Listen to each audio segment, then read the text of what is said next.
o duda, ¿no?, al respecto, es la oportunidad para también poder hacérsela con la esperanza de que más adelante también este, pueda tener esa oportunidad, ese desprendimiento también para poder continuar con un segundo módulo de este curso. Así que con ese ánimo y en medio de una situación muy difícil para nuestro país, vamos a ponernos en oración. Vamos a poner en este momento también que estamos viviendo, poner todas las esperanzas, mejores hermanos. Así que vamos a compartir, vamos a empezar esta oración compartiendo la oración de San Francisco de Asís. Así que los invito a todos a acompañarme en el nombre del Padre, el Hijo, el Espíritu Santo. Amén.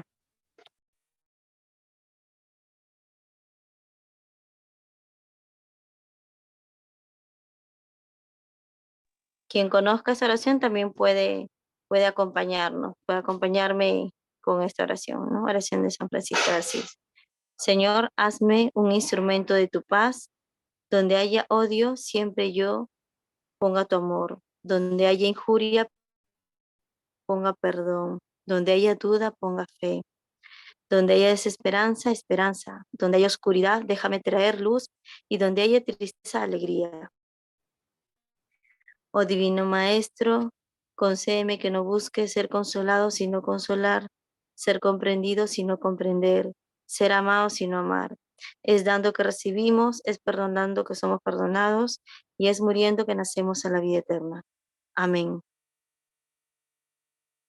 En las manos de nuestro Señor también ponemos las intenciones que tengan en sus corazones y las intenciones de muchas familias que en estos momentos también están pasando por momentos muy complicados, para que podamos ser esos mensajeros de la paz, esos puentes de misericordia en esa iglesia, especialmente en nuestra iglesia peruana que tanto necesita.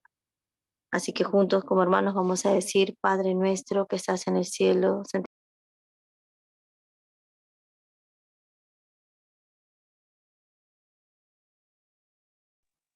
venga a nosotros tu reino, hágase Señor tu voluntad, así en la tierra como en el cielo. Danos hoy nuestro pan de cada día y perdona nuestras ofensas, así como también nosotros perdonamos a los que nos ofenden. Y no nos dejes caer en tentación. Líbranos de todo mal. Amén.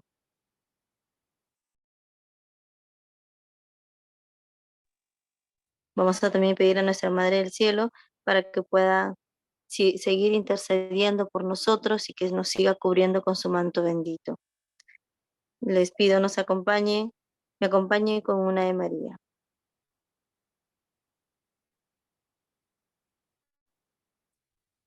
Dios te salve María, llena eres de gracia, el Señor es contigo.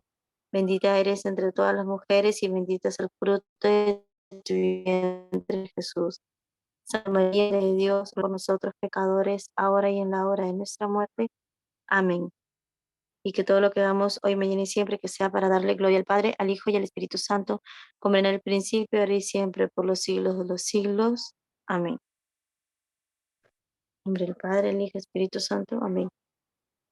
Muchas gracias, gracias por acompañarme en este momento de oración inicial. Así que damos pase a Giancarlo Castillo para que pueda continuar y brindarnos este tema sobre doctrina social de la Iglesia. El tema de hoy es el principio de subsidiariedad.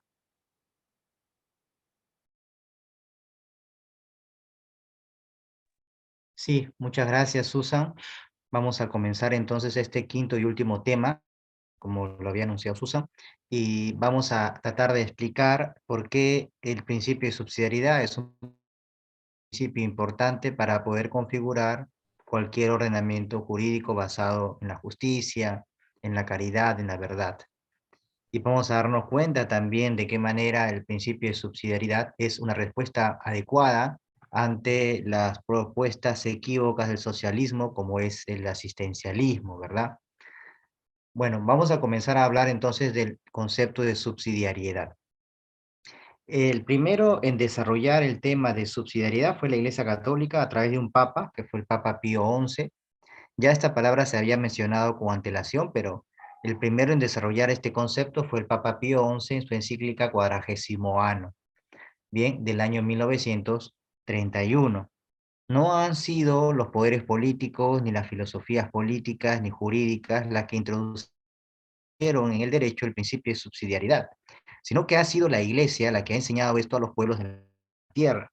Y los pueblos que han sabido acoger el principio de subsidiariedad ha dado origen luego a modelos económicos y también a principios, ¿no?, constitucionales, por ejemplo, como es el caso del Perú. Así como en el Perú, en muchas otras naciones se recogieron, ¿no?, estas enseñanzas de la Iglesia. Bueno, no dicen que viene de la Iglesia, pero es abiertamente claro que se trata de lo que la Iglesia ha enseñado, ¿no? Porque en un momento en el que el socialismo se estaba imponiendo rápidamente en Europa del Este, la Iglesia vio con preocupación de cómo la mentira del asistencialismo, ¿no? Ustedes saben que el socialismo es una utopía, es una mentira, el socialismo es una mentira totalmente, proponía más bien medidas asistencialistas en nombre de la igualdad. Sin embargo, la Iglesia va a salir al frente a criticar ese tipo de medidas porque el asistencialismo, aunque parece que nos estuvieran haciendo algo bueno, en realidad el asistencialismo es contrario a la dignidad de la persona humana. Lo que sí sería, digamos, consecuente, ¿no?, con la dignidad de la persona humana es el principio de subsidiariedad. Vamos a comenzar leyendo una definición general del principio de subsidiariedad que se recoge en la misma encíclica Quadragésimo Anno, numeral 79. Vamos a prestar atención porque aquí es donde comienza todo. Dice así: por el cambio operado en las condiciones sociales, muchas cosas que en otros tiempos podían realizar incluso las asociaciones pequeñas, hoy son posibles solo a las grandes corporaciones. Sigue, no obstante, en pie y firme en la filosofía social aquel gravísimo principio inamovible e inmutable. ¿Cuál es? El siguiente: como no se puede quitar a los individuos y dar a la comunidad lo que ellos pueden realizar con su propio esfuerzo e industria, así tampoco es justo, constituyendo un grave perjuicio y perturbación del recto orden social, quitar a las comunidades menores e inferiores lo que ellas pueden hacer y dárselo a una sociedad mayor y más elevada, ya que toda acción de la sociedad, por su propia fuerza y naturaleza, debe prestar ayuda a los miembros del cuerpo social, pero no destruirlos y absorberlos. Como noción general, se está haciendo referencia a varias palabritas que nosotros vamos a ir aclarando a lo largo de la clase. En primer lugar, es lo que venimos sosteniendo desde hace tiempo, ¿no?, la existencia de un recto orden social, y que este recto orden social se fundamenta en una serie de principios que son inmutables, o sea, que no cambian con el tiempo, y que se van convirtiendo más bien en principios que la autoridad tiene que proponer a las naciones, para que ciertas comunidades mayores no absorban a las comunidades inferiores. Luego voy a explicar a qué me refiero con comunidades, sino que en lugar de absorberlas, ayudarlas, prestarles ayuda, pero prestarles ayuda sin absorberlo. Y aquí es donde en primer lugar quiero que ya vayan notando una primera aclaración. Siempre se suele confundir, sobre todo aquellos que enseñan sin saber, que el principio de subsidiariedad, porque proviene de la palabra latina subsidio, significa ayuda. Y no es así, no significa únicamente ayuda. El principio de subsidiariedad es una moneda que tiene dos caras. Es verdad que por un lado subsidiariedad viene de subsidio y que significa ayuda, pero también al mismo tiempo es ayuda pero sin absorber. Ayuda sí, pero sin absorber. Por ejemplo, ¿no?, si nosotros tuviéramos un pariente en casa que necesita que le ayudemos con alguna tarea, no sé, con algunas ecuaciones de álgebra, esa tarea le corresponde hacer a esa persona, y supongamos que es tu hermano menor. Él es responsable de llevar a cabo esas ecuaciones, porque es su trabajo particular, es su tarea propia. Pero si no sabe, entonces lo que tenemos que hacer, o lo que cualquiera de nosotros haría, es ayudarle, ¿verdad? Ayudarle. Pero ayudarle a que haga su tarea no significa de que luego esa tarea se convierte en mi tarea. No. Lo que el principio de subsidiariedad dice de manera general es que yo debo ayudar a quien en su momento no puede hacer lo que le toca hacer, ¿ya? O sea, le ayudo a hacer lo que le toca hacer, pero sin absorberlo como mío. Le presto ayuda para que luego él pueda hacerlo después por sí solo. Por sí solo, ¿ok? Por sí solo. Esta es un poco la lógica introductoria al principio de subsidiariedad. Me da un segundo, por favor.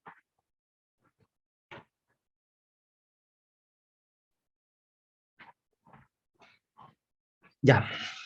Sí, tenía el celular prendido, no me había dado cuenta. Entonces, esto es muy distinto a la propuesta socialista del asistencialismo.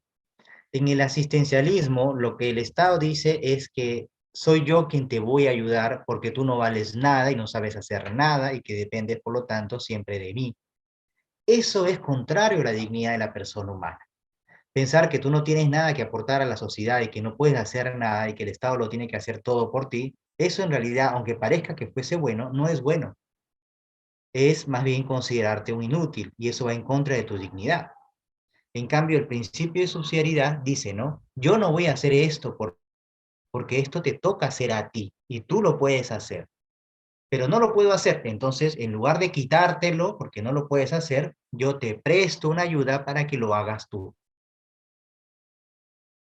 Y esa ayuda que te presto, no vayas a creer que va a ser eterna, sino que va a ser temporal, hasta que tú puedas valerte por ti mismo. Esta es una lógica, ¿no? Esta es un poco la lógica introductoria del principio de subsidiariedad y que a mí me gusta explicarlo siempre al inicio para que luego se entienda todo lo demás. ¿Por qué? Porque cuando nosotros aplicamos correctamente el principio de subsidiariedad, estamos reconociendo la dignidad de la persona, de una persona que tiene también algo que aportar a la sociedad, ¿no? O sea, este error de creer que a las personas tenemos que estar todo el tiempo regalándole pescados, cuando en realidad lo que tenemos que hacer es regalarle, es enseñarle a pescar por sí mismo. Bien, de lo que se trata es de que cada persona aquí pueda valerse por sí misma. O sea, el ideal sería es que nadie de nosotros necesitase del Estado. O sea, la idea es que nadie de nosotros necesite del Estado para estudiar una carrera, que nadie necesite del Estado para poder irse a un centro médico. Pero como el Perú todavía es un país en vías de desarrollo, entonces hay mucha gente que todavía sí necesita del Estado porque por sí mismo todavía no puede pagar sus propios recursos, digamos, como quisiera. ¿Verdad? Pero la idea es que nosotros podamos costear, así como mucha gente se lo costea. Hay gente que se puede pagar el EPS, hay gente que se paga y ya no tiene que estar pidiendo el Estado.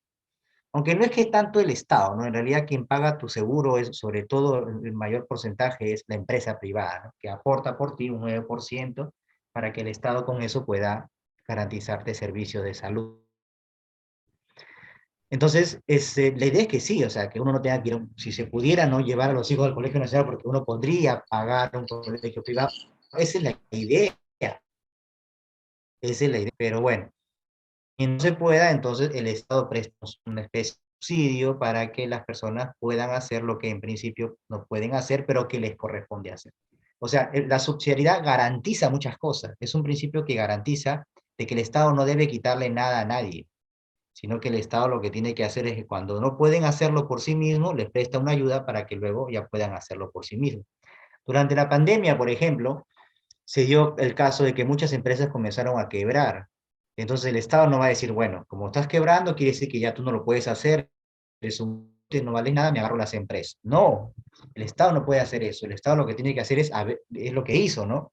Comenzar a emitir bonos, comenzar a prestarse dinero, ese dinero, ¿no? Que le pidió prestado a los bancos, le dice, bueno, acá hay dinero empresarios, ya, yo se los presto a ustedes con un costo muy barato, un crédito muy barato, un interés, perdón, unos intereses muy baratos, y con ese dinero traten de reflotar su empresa para que no tengan que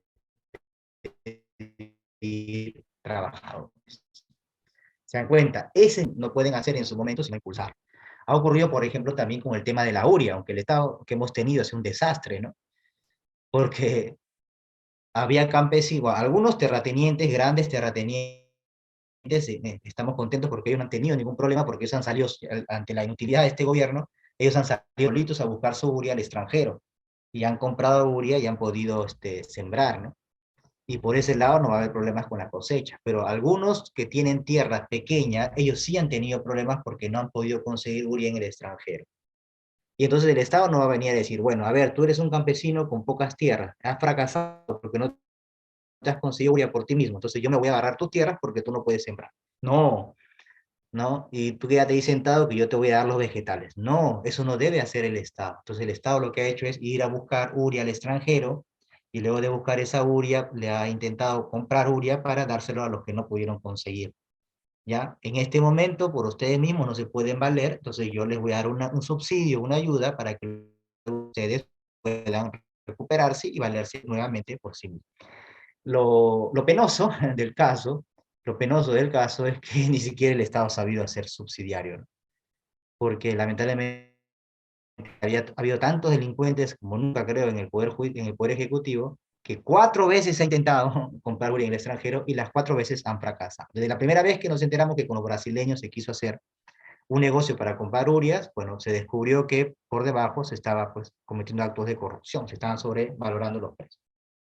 Y así se repitió 2 veces y la tercera fue más evidente cuando encontramos a unos italianos que nos querían vender y los que estaban viendo ese tema del Ministerio de Agricultura, pues quisieron, pues, como se le dice, le pidieron plata, ¿no? Y los italianos nos denunciaron. Y no sé cómo estará ese tema de juicio. O sea, una vergüenza internacional, ¿no? Que nuestros políticos salgan a comprar urea a Italia y le digan a los italianos, ¿sabes qué? Sube el precio o yo te lo compro a ti, pero me das mi coima. O sea, es horrible. Lo que hemos vivido ha sido horrible, ¿no?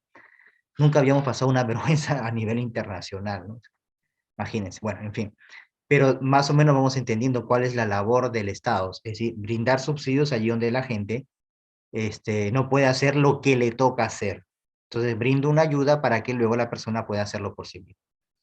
Entonces tenemos un asentamiento humano donde se ha identificado que hay varias manzanas que no tienen comidas, las personas han perdido sus empleos o los empleos que tienen lamentablemente no alcanza como para pagar más que la luz o el agua. Y entonces se agrupan las mujeres y dicen, bueno, vamos a hacer un comedor popular. El Estado no va a venir a cocinar por ellas. El Estado le puede dar un subsidio, le puede regalar unas cocinas, los primeros balones de gas, no lo sé, cucharones, quizás le puede regalar arroz y les dice, ahora aquí tienen las cosas, háganlo ustedes, porque todos tenemos algo que aportar en la sociedad. Entonces, si se dan cuenta, el principio de subsidiariedad bloqueó la tentación socialista del asistencialismo. Claro, esto hoy no se ve quizás con la profundidad con la que podríamos verlo, porque nosotros no vivimos la época en la que se estaban dando estos conflictos. Hemos visto ya repeticiones, rezagos, ¿no? Pero cuando estaba toda la cuestión obrera ya hacia el tercera década del siglo XX, muchos países comenzaron a abrazar rápidamente, por acciones paternalistas, el asistencialismo del socialismo. Y varios países del este de Europa abrazaron esa idea. El resultado, 100 millones muertos. Pero los países más occidentales más bien prestaron atención a las enseñanzas de la iglesia y también a los reclamos sociales, ¿por qué no? Y se fueron civilizando, ¿no? El capitalismo se fue civilizando con el tiempo. Que nació salvaje, eso nadie lo puede negar. Históricamente, el capitalismo era un caballo que se te venía encima, no tenías derechos laborales, no tenías nada, era todo un abuso, no había un salario mínimo, ni siquiera había salario justo. Pero la iglesia fue exhortando, fue intentando moderar al capitalismo y el capitalismo que hoy tenemos es un capitalismo bastante moderado, que genera riqueza, etcétera, y por eso debemos preservarlo. Porque ya no es un capitalismo de mercado. Lo que hoy tenemos es un capitalismo social de mercado. Cuando el capitalismo surge diciendo, Estado no te metas, nosotros mismos nos las arreglamos. En cambio, con el tiempo, más bien, se fue mutando el capitalismo y se convirtió en hoy, como vemos, es un capitalismo social de mercado, en la que el capitalismo dice, ok, Estado, interviene, pero no para que te agarre los medios de producción, no para que tú seas el empresario, sino para que pongas las reglas con las que jugamos todos. Bien, pueden participar, pueden levantar su mano en cualquier momento para comentar o pregunta o alguna precisión si no ha sido claro. Dice, todo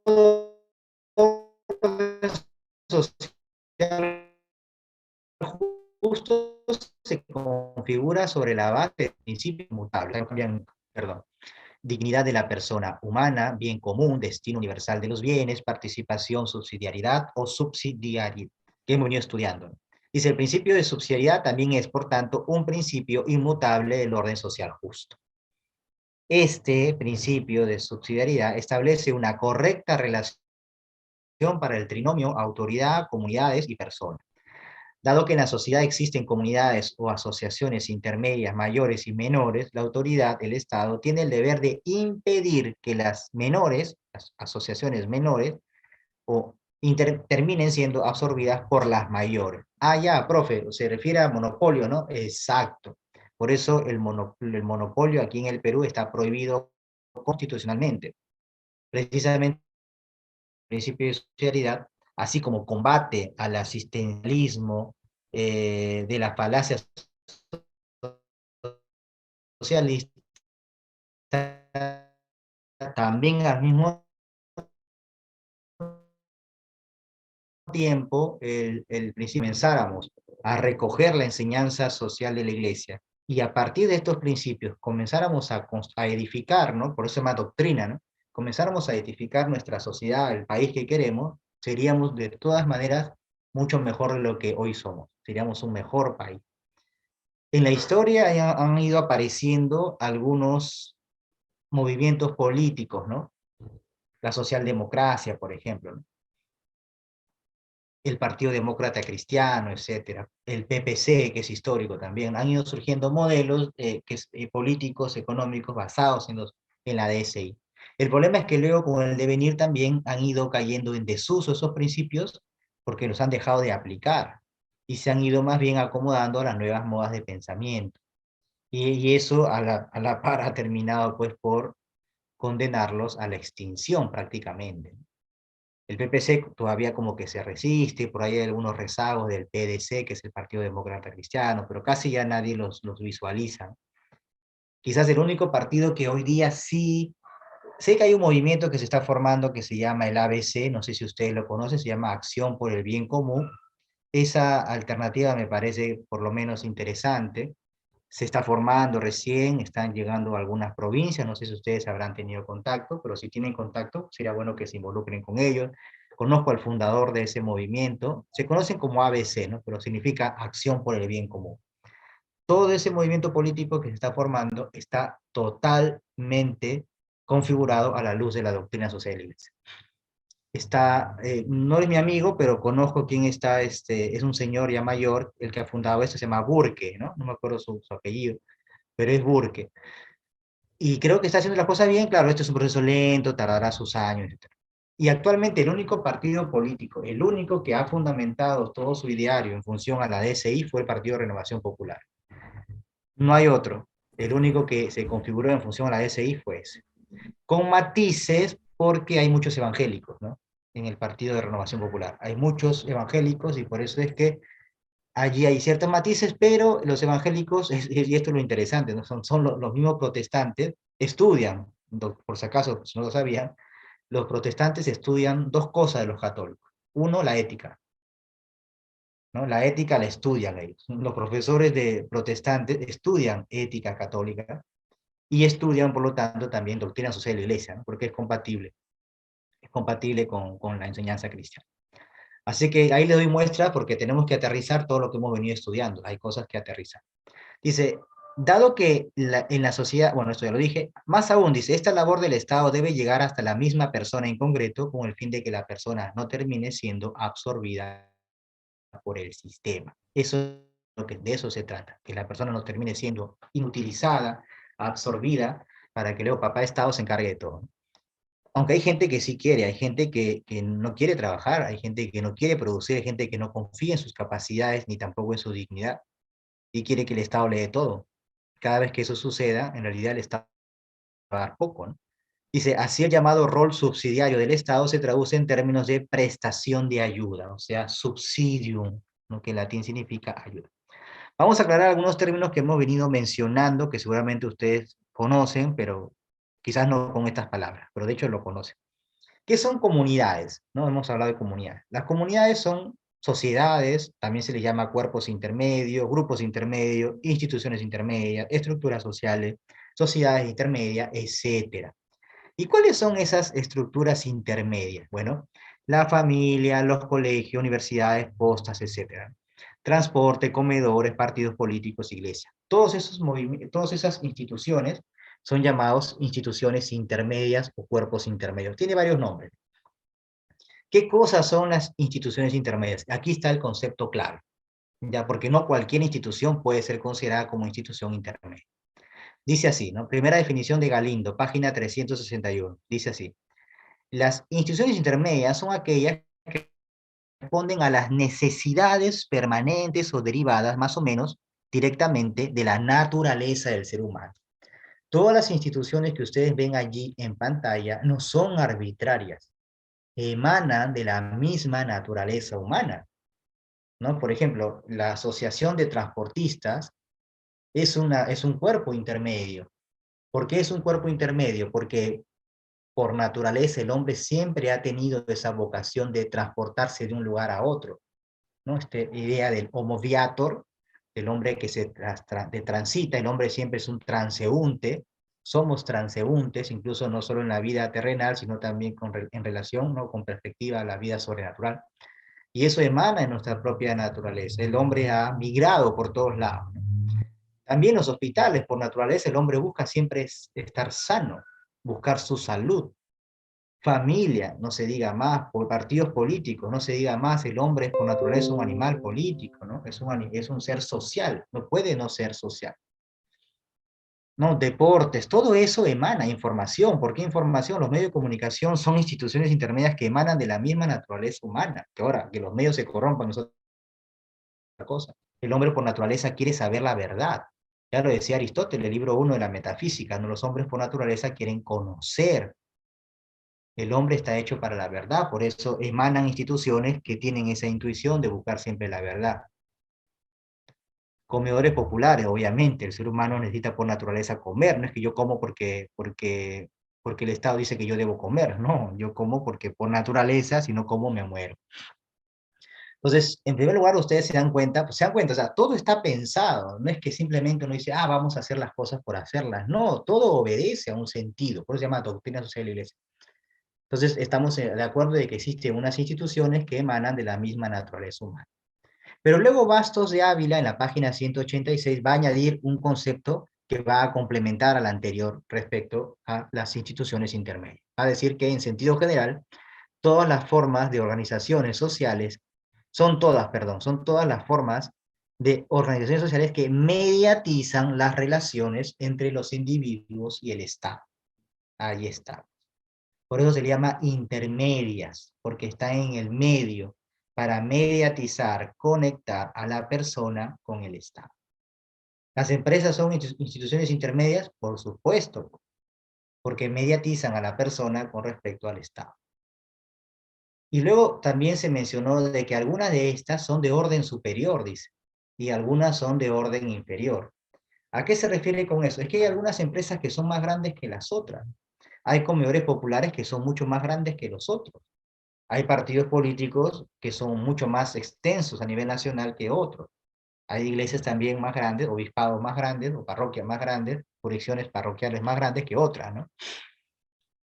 Pero aquí la palabra superior no significa que vale más que los demás, no, de ninguna manera. Aquí superior significa estar al servicio de todo. Quien más grande es, más ha de servir. Siempre es la lógica del cristiano, ¿no? Que inspirado en Jesucristo, que es el más grande de todos, no obstante, fue el primero en servir a todos. Por eso siempre el que ejerce la autoridad no es el primero en mandar, pues, es el primero en servir. Y por lo tanto, de orden inferior significa que no sé, es que vale menos que lo demás, sino que significa que es la base de todo o que es el que menos puede servir. Un segundo, por favor.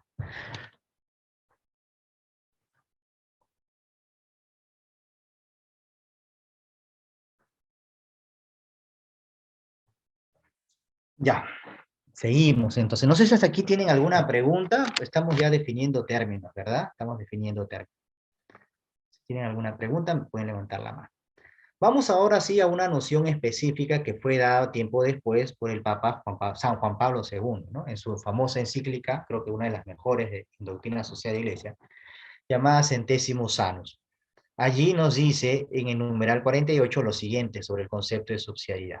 Dice, una estructura social de orden superior, ya entienden ahora lo que es superior, o sea, el primero en servir, o que tiene mayor responsabilidad o que está llamada a servir a las demás, no debe interferir en la vida interna de un grupo social de orden inferior, privándola de sus competencias, sino que más bien debe sostenerla en caso de necesidad y ayudarla a coordinar su acción con la de los demás componentes sociales, con miras al bien común. Ahí aparece otro principio, ¿no? Que siempre se interconectan, ¿no? Se conectan unos con otros. Y esto es importante, es eso, porque cuando una empresa mayor, ¿no?, detecta que hay empresas que son menores y que parece que no pueden ya por sí mismas continuar con su trabajo, no deben caer en la tentación de absorber a las empresas menores, más pequeñas. En todo caso, lo que podrían hacer es brindarle una ayuda hasta que las empresas puedan salir a flote por sí mismos y ya no necesitar esa ayuda y seguir caminando por sí mismos.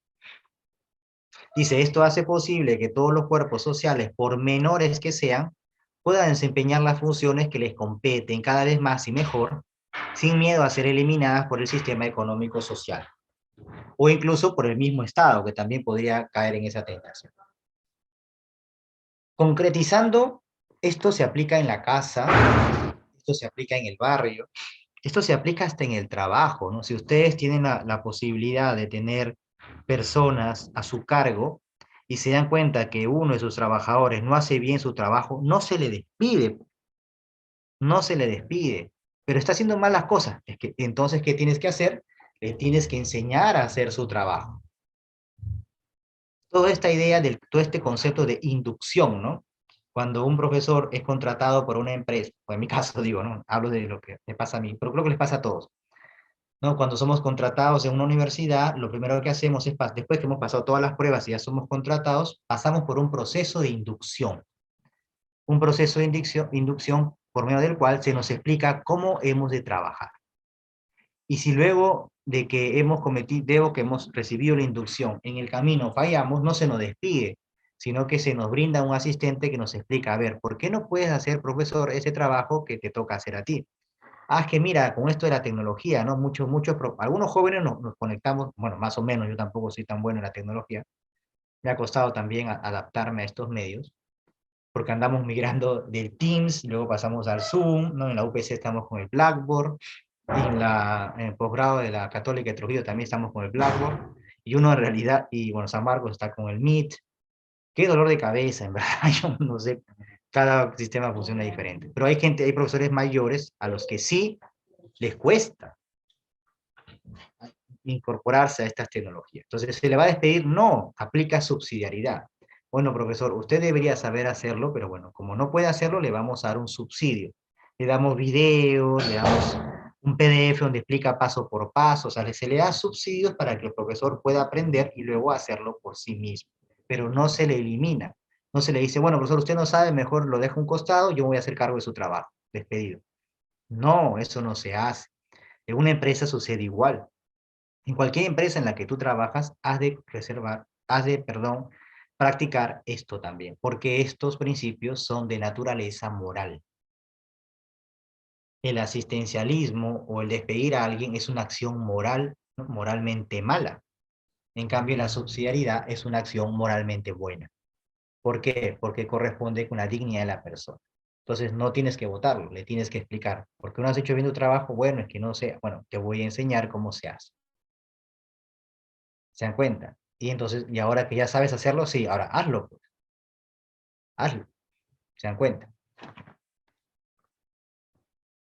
Entonces, ahí tenemos finalmente, allá, esto lo coloco ya a modo de concreción. O sea, lo que hemos venido diciendo es, de alguna manera, lo que luego se le ha llamado el sentido positivo de la subsidiariedad y el sentido negativo.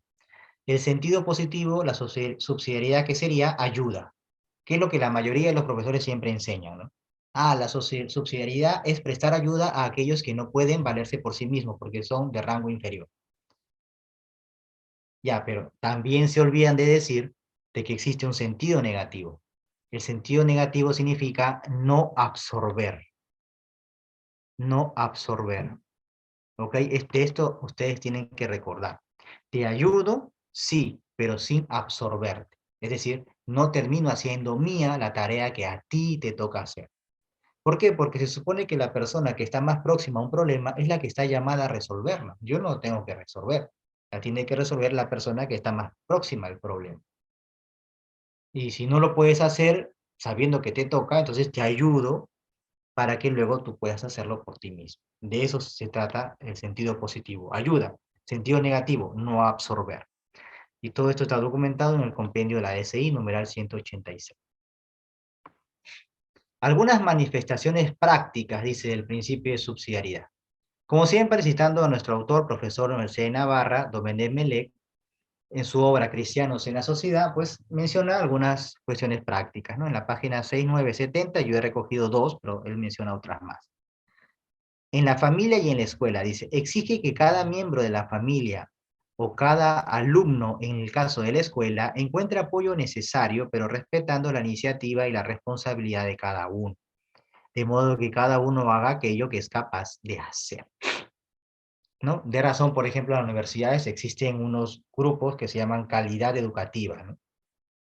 Entonces, cuando un profesor no está enseñando bien, se le envía calidad educativa y calidad educativa le explica, mire, usted debe saber manejar bien esta metodología que es parte de la filosofía de nuestra universidad y ya está, ¿no? El problema es que, claro, ahí acá a veces se mezcla la cuestión ideológica, ¿no? Y lo que quieren hacer es que no es que estás haciendo mal tu trabajo, sino que quieren que te alinees, ¿no? A la ideología progre, ¿no? Que algunas universidades lamentablemente tienen. Claro, esa es toda una batalla también. O sea, aquí lo presentamos como si todo fuera ideal, pero luego en la vida real hay que estar, pero con criterios ya podemos identificar, ¿no les parece? Más rápido. En la empresa, dice, la subsidiariedad se manifiesta en dar a los empleados y directivos iniciativa en el trabajo, autonomía de gestión y capacidad de decisión, sin limitarlos a meros ejecutores pasivos de órdenes. Hay jefes, ¿no? Hay empresas en las que hasta para mover una silla le tienes que pedir permiso al jefe. Es el colmo. Eso, nada de subsidiario tiene, ¿no? O sea, eso no es. Subsidiariedad significa que aquel que está más próximo a una determinada realidad o área está llamado a realizar ese trabajo, con criterio, por supuesto, ¿no? Los jefes más exitosos son aquellos que, aunque no están, la empresa marcha, y marcha bien, porque cada uno sabe lo que tiene que hacer. En las parroquias también, cuidado, a veces los sacerdotes con tantas cosas se olvidan también del principio de subsidiariedad. Y hasta para mover una silla dentro del salón están pidiendo permiso, o sea, no, tampoco, pues, ¿no? Basta con que se le diga, miren, ustedes se encargan del salón, sí, entonces ya ustedes son responsables de mantenerlo. Mi párroco, por ejemplo, de toda la vida, ¿no? Florencio Salazar, que tanto quiero, él, que tanto me enseñó, él me formó de que era un chico, ¿no? Me formó durante años.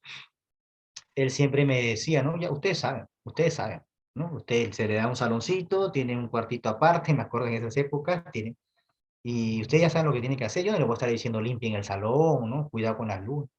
Se molestaba a veces, ¿no? Porque no entendíamos nosotros, éramos chicos, pero de lo que se trata es que cada uno sepa lo que tiene que hacer. Ya el padre cuando identificaba que había cosas que ya no podíamos hacer, ya el padre decía, ya está bien, yo les voy a dar esto, pero ya ustedes se encargan y adelante. Ya, perfecto, padre. Muy bien.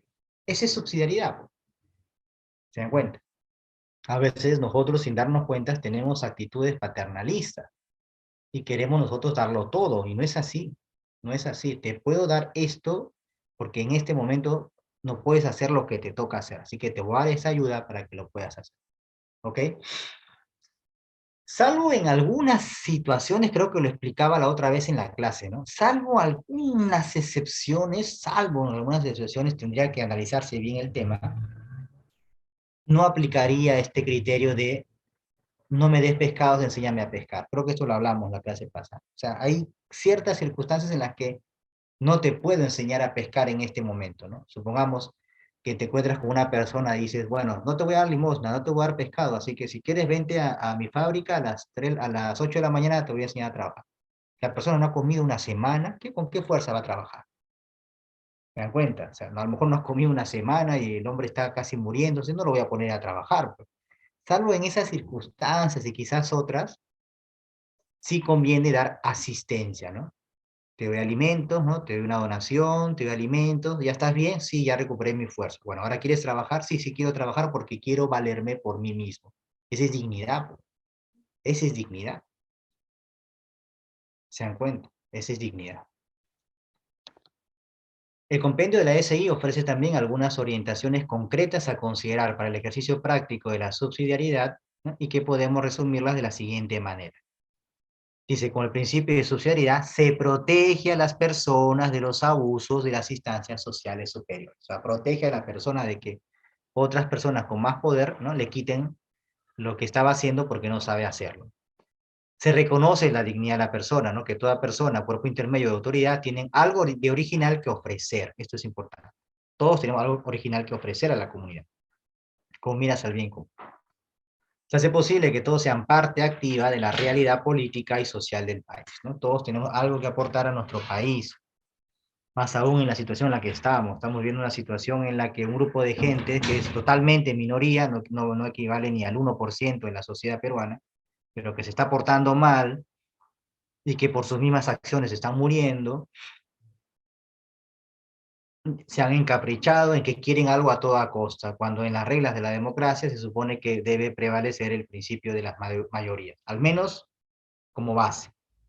Si estos principios, ¿no? El principio de la mayoría, o sea, solamente hay un momento en el que el principio de la mayoría no aplica, cuando lo que la mayoría quiere va en contra de la dignidad de la persona humana. Ahí no, ahí sí no aplica el principio de las mayorías, pero de allí a que, o sea, ¿por qué tendrían que adelantarse las elecciones? Eso es una tontera, pero bueno, el Congreso que tenemos tampoco es tan fuerte, ¿no? Porque si se adelantan las elecciones vamos a dar un mensaje, ¿no? Que si la próxima vez te quieres partir un gobierno democrático, solamente sal y quema cosas, ¿no? Y ya está. Entonces estamos dando un mensaje equivocado, pero bueno, ¿qué podemos hacer? Ya las cosas están hechas y supuestamente ya habrá elecciones en abril del 2024. Pero es un pésimo mensaje el que estamos dando, ¿no? Se supera la limitación, dice, en nombre de una pretendida democratización o igualdad de todos en la sociedad. Eso de la sociedad, pues nos preserva de esta idea equivocada de igualdad, ¿no? La tesis socialista es siempre tenemos que igualar a todos hacia abajo, ¿no? Quitarles a todos para repartir por igual. Eso es injusticia. Eso es injusticia. No se debe hacer nunca eso. Bien, nosotros tenemos la posibilidad de estudiar estas cosas, pero para que luego sea nuestra responsabilidad difundirlas. Eso creo que lo conversamos en la primera clase, ¿no? Porque hay dos cosas que no dejan pensar, pues, el miedo y el odio. Por eso es que cuando conversaba con un grupo de profesores la otra vez, yo le decía, pero en vano es dar ahorita muchas propuestas. O sea, ahorita no sirve de nada dar propuestas porque no las van a canalizar. Solamente las va a canalizar un grupo, pero el grupo conflictivo no las va a canalizar porque están llenos de odio. Y cuando alguien está lleno de odio, no piensa bien, se ciega. Así como cuando el miedo, ¿no? El miedo no te deja pensar. ¿Te acuerdas con la pandemia? ¿Cómo nos asustaban con esa tontería? La pandemia, la pandemia, la pandemia. Y no nos dejaba pensar, ¿no? Hasta toque de quedas que no eran razonables, ¿no? ¿Qué tiene que ver el toque de queda con la pandemia? Ya ni cuenta nos dábamos. En fin.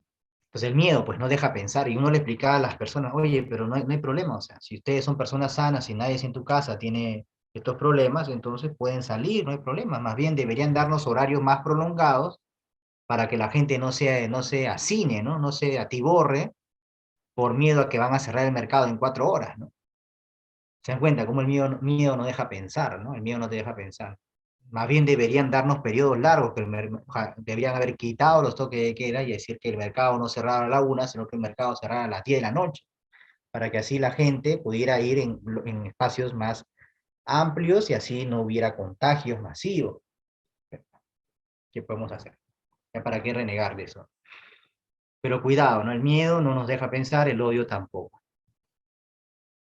Dice, se supera todo intento por limitar o anular el espíritu de libertad y de iniciativa. Claro, eso sí, de todas maneras, todos tenemos ese espíritu de iniciativa, ¿no? Por medio de nuestra libertad queremos hacer cosas que consideramos que son correctas. En cambio, y la sociedad permite eso, ¿no? Que uno pueda tener iniciativas para hacer que las cosas estén cada vez más y mejor, sean cada vez mejores, ¿no? Pero sin subsidiariedad eso sería imposible, ¿no? Porque solamente uno se encargaría de decir qué se hace y qué no se hace. Se anulan todas las formas de concentración, de burocratización, de asistencialismo, esto ya lo hablamos, ¿no? De presencia injustificada y excesiva del Estado y del aparato público. Todo eso nos preserva el principio de subsidiariedad. Ahora, el rol subsidiario del Estado también está marcado por lo que la doctrina social de la Iglesia viene enseñando hace tiempo. Dice, el Estado no debe, dice Domenech Melech, sustituir la iniciativa y la responsabilidad de los grupos sociales intermedios, ¿no? En cualquier ámbito, ¿no? En los niveles en los que estos pueden actuar, ¿no?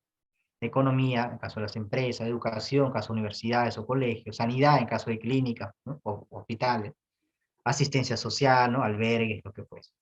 Lejos de destruir los espacios de libertad necesarios para esta acción. ¿Quién ha de llevar a cabo empresa, educación? Es la persona, el Estado no lo tiene que hacer.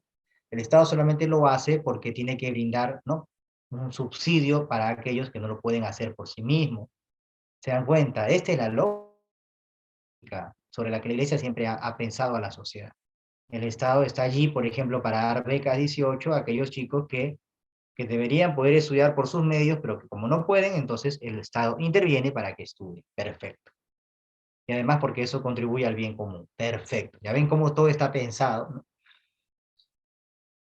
Pero de allí de hacer universidades es tarea de los privados, ¿verdad? Porque es tarea de la persona. ¿El privado quién es? Es una persona como tú y como yo, que tiene libertad, iniciativa, etc.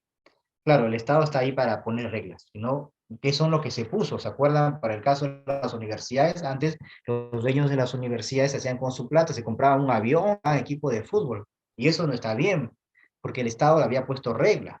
Y una de las reglas que le puso el Estado a las universidades es decirle, ¿no? Les estoy liberando de impuestos, no están pagando millones en impuestos, ¿para qué? Porque no las estoy tratando como empresas comerciales. Así que con ese dinero me lo gastan en investigación. Y ya no me lo van a gastar en tonteras personales. Y así surge la ley universitaria.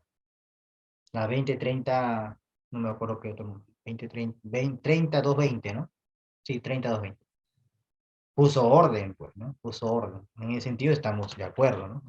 La ley universitaria propone también crear la SUNEDU está muy bien, hay que apoyarla, pero a mí me ha parecido bien la reforma que se ha hecho, porque la SUNEDU vino a decirle, ¿sabes qué? A partir de ahora yo decido qué cosa es calidad.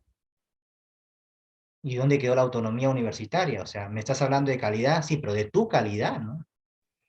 Nosotros hemos padecido eso, que a mí me alegra mucho de que la conformación del directorio de SUNEDU haya modificado y se haya equilibrado un poquito más los poderes, porque prácticamente la SUNEDU, que era que había, roncaba sobre lo que es calidad. Ya no importa el fondo en la calidad de SUNEDU, lo que les importa es poner un check, ¿no? Y eso es lo que se estuvo debatiendo. La gente no entiende estas cosas, no, no las entiende porque no las estudia, solamente ve los canales de televisión y ve que los caviares repiten, repiten, están destruyendo la SUNEDU. La risa cuando hablan así, ¿no? Están destruyendo la SUNEDU, decían. Frontera, dicen. Estamos peleando porque la universidad también tenga una palabra que decir en materia de calidad. Eso es lo que se estaba peleando. Y gracias a Dios se ha logrado una nueva conformación, más equitativa. Pero bueno, como digo, volviendo al tema, el Estado tiene entonces esa tarea, ese rol subsidiario, y no porque el Estado quiera hacerlo porque se le ocurra al presidente, ¿no? A la presidente Dina Boluarte, sino que está grabado en la Constitución, ¿no? En la Constitución está presente el rol subsidiario del Estado, como veremos más adelante. El Estado es el primer rol, velar para que se den las buenas prácticas subsidiarias entre todas instancias distintas a él, o sea, empresas y personas, o empresas grandes y empresas pequeñas, para que las grandes no se vuelvan monopolio. No van a... Y el segundo rol subsidiario del Estado es practicar la subsidiariedad positiva y negativa, o sea, ayudar pero sin absorber. Y cuando te ayudo, solo te ayudo por un tiempo, pero no siempre. Aunque yo siempre tengo que estar ayudando, pero no siempre a ti. O sea, esto parece un poco confuso, pero vamos a aclararlo. O sea, el Estado, el rol de subsidiariedad del Estado es permanente. Todo el tiempo el Estado tiene que estar brindando subsidios, pero no tiene que estar todo el tiempo brindándoselo a la misma persona, porque la inutiliza, pues, y eso es contrario a su dignidad. Por eso dice, no debe prolongarse y extenderse más allá de lo estrictamente necesario, dado que encuentra justificación solo en lo excepcional de la situación. Te ayudo con comedores populares, te ayudo con becas, te ayudo con pensión 65, te ayudo con hospitales, aunque lo que brindamos como salud es bajo, pero es lo que puedo ofrecer. A nada está bien. Se dan cuenta, brindan subsidios, ya, doy bonos, ¿no? Saco préstamo, ¿no? Por ejemplo, la casa es una necesidad natural del ser humano. Y yo no puedo comprarme una casa, ya. El Estado dice, bueno, como deberías poder hacerlo por ti mismo, pero como no lo puedes hacer por ti mismo, entonces vamos a hacer una cosa, vamos a crear el banco de materiales y yo como Estado voy a vender materiales a mitad de precio. ¿Qué te parece? Ah, ya, felizmente, gracias. Si es a mitad de precio, sí puedo comprar un fierro. Y voy pagándolo incluso en cuotas largas con intereses muy bajos. ¿Se dan cuenta? Todo el tiempo está brindando subsidios el Estado. Tenemos problemas, no tenemos, tengo mi chacrita, pero, y yo produzco alimentos para todo un poblado allá, no sé, en Caraz. Pero yo no sé cómo se hace. Entonces, el Banco Agrario, ¿te falta dinero? Sí, por favor, ya te prestábamos dinero. No, dinero sí tengo, entonces, ¿qué te falta? Asesoría, te mandamos asesores que te ayuden. ¿Se dan cuenta? El Estado no se agarra a las tierras y dice, ahora lo hago yo, tú no vales nada, ¿no? No sabes hacer nada. El Estado brinda subsidios y así se maneja, pues. Mira, yo sí puedo pagar esto, pero es que está muy caro, entonces, la casa, ¿no? Entonces, ¿qué hace el Estado? Te da bonos, ¿no? Te descuenta 30.000, 40.000 soles, ¿no? En cuotas hasta de 500 soles ahora he visto, ¿no? Entonces, ese es el rol, es el verdadero rol, y está mandado por la Constitución, no es que simplemente esto es una maravilla que se le haya ocurrido a la presidenta Boluarte, esto lo manda la Constitución del 93, que tanto quieren cambiar. ¿Por qué? Porque los socialistas lo que quieren hacer es quitar el rol subsidiario del Estado para imponer asistencialismo, ¿no? ¿Por qué? Porque eso sí es razonable, porque o sea, ese es parte de su pensamiento. Y está mal, obviamente está mal, pero se entiende por qué, ¿no? O sea, se entiende de que ellos, como marxistas, sueñan con la patria comunista, ¿no? El comunismo es el paraíso terrenal. Nunca se ha llegado al comunismo, entonces para ellos es una frustración. Pero nosotros también, como cristianos, sabemos que el comunismo es una utopía.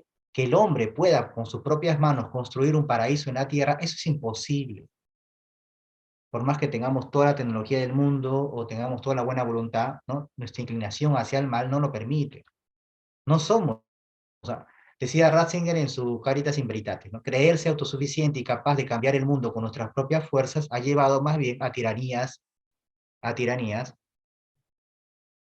¿cómo dice? Humberto, perdón, a tiranías insostenibles. Humberto Ortiz dice, no era por los contratos ley. También, o sea, a ellos no les gusta el tema de los contratos ley, pero es que en realidad lo único que nos puede dar prestigio a nivel internacional es los contratos ley, pues. Lo que pasa es que, a ver, ellos dicen, no, es que una vez que se firma el contrato ya no se puede resolver el contrato, pero es que es así, pues eso es lo razonable. A ver, tú dile a esos socialistas, oye, tú has sido, el contrato dice que por contrato social tú eres congresista. Claro, pero yo me he dado cuenta que según yo, tú eres mal congresista, así que te vas a tu casa. No, pero ¿por qué? Si yo ya firmé un contrato y voy a recibir ese sueldo. No, no me da la gana. Claro, a ellos sí quieren que se respete su contrato, pero no quieren respetar contratos con otras. No, es que las empresas son muy abusivas, dicen en los contratos. No, no es así, no es así. Nosotros tenemos que saber que estamos en una condición no de poner las reglas del juego a nivel internacional. Somos un país en vías de desarrollo y eso nos cuesta entender, pues. Si nosotros vamos creciendo económicamente, ya podemos comenzar a poner mayores exigencias, ¿no? O sea, yo no le voy a decir a la empresa, a una empresa canadiense, una empresa china, oye, vas a venir a minas, digamos, invertir en minas acá. Más bien tenemos que decir, por favor, vengan, ¿no? Vengan, ¿no? Ustedes que ahora manejan todo el tema de calidad de ambiente, ¿no? Que son súper poderosas, por favor, vengan, porque queremos, que a nosotros le decimos a los millonarios, ¿no? Por favor, vengan al Perú y pongan su dinero, porque poniendo su dinero en el Perú, no sé, creando edificios, condominios, supermercados, ¿no? Empresas de ferretería, lo que fuese, con ese dinero que se hace, generan puestos de trabajo y esa persona entonces tiene trabajo y esa persona luego consume y luego esa persona puede tomar taxi, ¿no? Y el taxista luego recibe un dinero y ese dinero paga los estudios de su hijo y así se genera la cadena. José, te escuchamos. Sí, gracias. El tema de la subsidiariedad en el Perú, contemplado en el artículo 60, si no me equivoco, de la Constitución, nos un poco que nos delimita y nos hace entender de que parte de la doctrina social de la Iglesia está plasmada en nuestra Constitución. Y parte de la doctrina social de la Iglesia está dentro de la economía social de mercado. El problema es que no se habla de estos temas. O sea, yo no lo he escuchado hablar en lo absoluto de economía social de mercado para poder contrastar con la realidad lo que es la doctrina social de la Iglesia. El principio de sociedad es inherente a la economía social de mercado, que está en nuestra Constitución, pero desgraciadamente en el Perú no se enseña. O sea, como que se ve de soslayo, se ve, ¿no? Se mira de soslayo, ¿no? La Constitución, y por eso es que tanto los católicos como los que están reclamando actualmente, ¿no? No entienden, ¿no? Cuáles son los principios de la economía social de mercado, sobre todo el principio de subsidiariedad, ¿no? Que no es justamente ayudarle, pues, a darle de comer, sino enseñarle a pescar, ¿no? Crear una plataforma, ¿no? Las sociedades intermedias que le permitan poder tener una realización de su persona, una realización de su vida, ¿no? Una realización, ¿no? De sus propios talentos, ¿no? De su creatividad, de su invención, ¿no?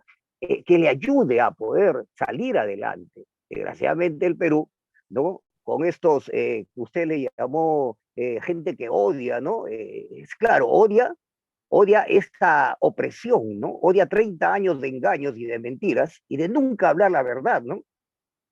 Porque no escucho hasta ahora que se diga la verdad, ¿no? Acá hay una gran verdad y la verdad es que hay un sistema opresor monopólico, ¿no? Que no ha dejado el desarrollo del país.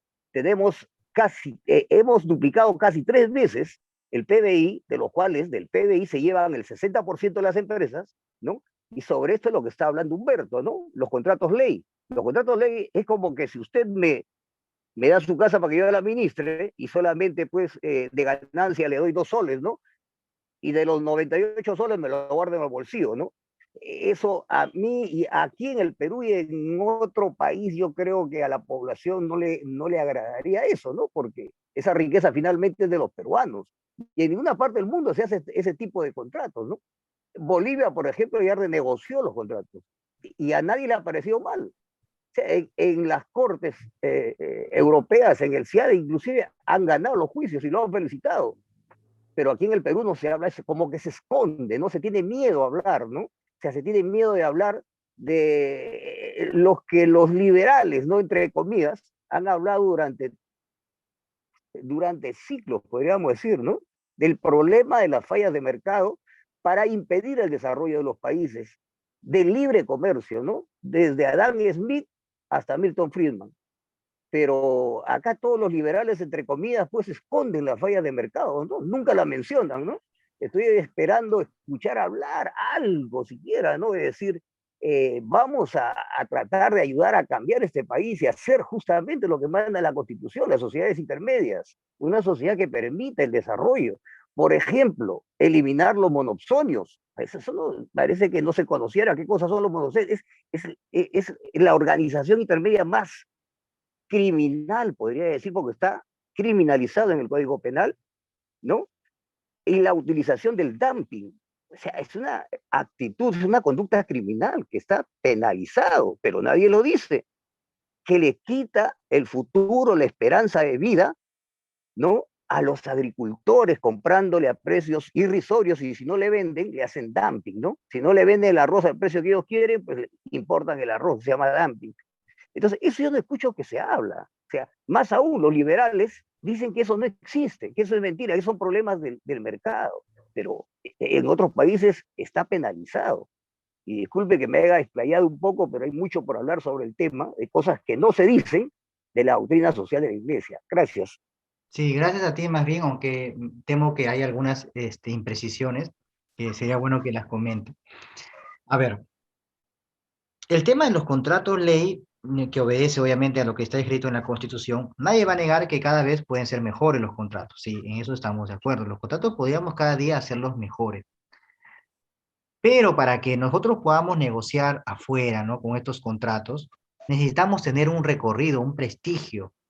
O sea, nosotros no podemos poner condiciones al mundo porque no tenemos todavía capacidad de competencia. A ver, me explico, ¿no? Imaginemos que uno tiene una chacrita y entonces dice, bueno, ahora tengo mi chacrita, ya chévere. Entonces voy a poner todas mis condiciones. O sea, yo voy a ir a poner mi chacrita y te alquilo mi chacrita, pero me vas a pagar $100 el metro cuadrado. La persona que te mira te dice, al costado yo pago solamente 50. Entonces tu chacrita se queda infértil, improductiva. O sea, nosotros no estamos en las condiciones todavía. O sea, recuerden que recién en los años 90, cuando se reformula la Constitución, el Perú comienza a abrirse a los mercados internacionales. ¿Y cuánto tiempo ha pasado? Casi 30 años. O sea, no tenemos medio siglo o un siglo entero, digamos, negociando como para que nuestro territorio vaya a nuestra tierra, vaya agarrando prestigio. Eso tenemos que ser muy humildes en ese sentido.